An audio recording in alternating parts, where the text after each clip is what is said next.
Accident అయితే కాదు ఇది. మరి ఏమంటారు సార్ అది? ఇది యాక్సిడెంట్ అమ్మ, మీకు బుర్ర పని చేస్తలేదు అంటుండు. ఇది వన్ రిపోర్ట్. ఇది బ్రెయిన్ డెడ్ అని ఇచ్చారు. బ్రెయిన్ డెడ్ అని ఇచ్చిందంటే అది ఎలా బ్రెయిన్ డెడ్ అవుతుంది? ఒక వ్యక్తి మేము మాట్లాడితే మా తమ్ముడు ఏడ్చిండు కదా, తను రోడ్డు మీదనే పడిపోయాడు.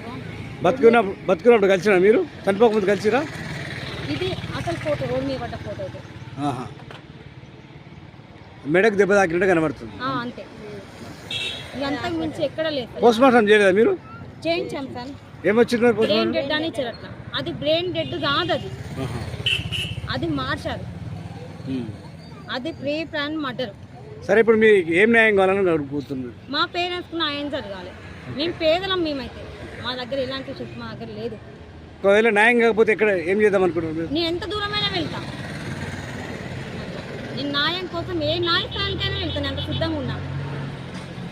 నేను ప్రతి ఒక్క మీడియా ఛానళ్ళకి నేను ఫోన్ చేసిన, నాకు ఎలాంటి సాయం కూడా ఒక మీడియా ఛానల్కి ఎలాంటి హెల్ప్ చేయలే. అట్లా తీర్మానం మళ్ళీ నా దగ్గర కూడా నేను మొన్న పోయేసి వచ్చిన, కానీ ఒక్కరు కూడా బయటికి ఇవ్వలేకపోయారు. అట్లా ఎవరు వచ్చినా ఒక మాకెందుకు న్యాయం చేయలేకపోతారు? అట్లా మేమేం పాపం. కిరణ్ కుమార్. సంవత్సరం బట్టి కేసు ఎందుకు ఇది కోర్టుకు పంపలేరు? మాకు ఇది పంపకూడదు. కారణం ఎక్కడిది? ఇది ముసలోడు కాదు, 23 ఏళ్ళ బాలుడు. ఇప్పుడు మొత్తంలో మీరు ఏం చెప్పదలుచుకున్నారు? మొత్తానికి మా పేరెంట్స్కు న్యాయం కావాలని కోరుకుంటున్నాను. ఒకవేళ న్యాయం పక్షాన ఎక్కడికైనా వెళ్తారు? ఎక్కడికైనా వెళ్తా, సిద్ధంగా ఉన్నాను అయితే.